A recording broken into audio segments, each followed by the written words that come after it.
You want something that's kind of cool? The natural frequency of this tuning fork is about 260 hertz. Sounds like this. When I get it close to this ping pong ball, you can see that it's resonating enough to actually bounce the ping pong ball around. Now, the frequency of this tuning fork has a little thing on the top that makes it about 240 hertz. If I get this near here, nothing happens to the ping pong ball. But watch what happens when I take this off. And now both have the same exact frequency. And check that out. So I can excite this tuning fork with the sound waves from this one as long as the frequency matches perfectly. If it's off even by a little bit, it doesn't work. Physics, pretty fun. Want to see a neat physics demonstration? Without spin the wheel drops as expected.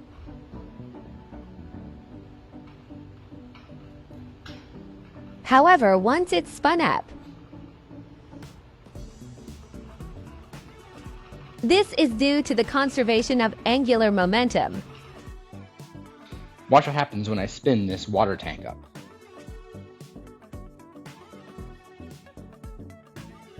Now what's happening here is the same exact thing happens when you go around a corner in a car and you feel the door pushing into your shoulder. This water, it wants to stay where it is. It wants to keep moving in a straight line, but the tank keeps continually pushing on the water, and so you get this really interesting parabolic shape. You want something kind of cool?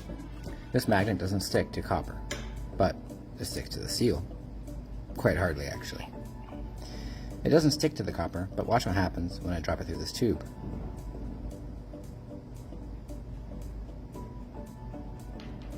So what's happening here? Well, as the magnet falls, it produces a changing magnetic field. This sets up electric currents in the copper, which is a conductor, which then make their own magnetic field opposing that change. This is called Lenz's law. Want to see a neat physics demonstration? When not moving, this chain behaves as expected. But when it's spun up using a motor, it gains momentum and behaves rather unexpectedly. And when it's knocked off the motor,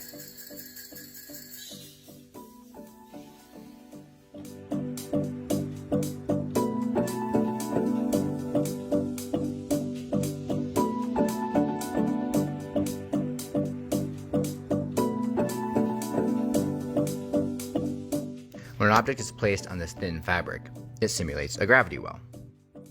If an object is released from rest, it's just simply attracted to the center. However, if you give the object a velocity that is in the direction perpendicular to the gravitational force, you get something that's called an orbit. This entire time, gravity is still pulling towards the center, but the velocity is tangential and continues to keep the orbit. Now here we see we have some friction, and so we have inspiraling, and eventually these two objects will stick together.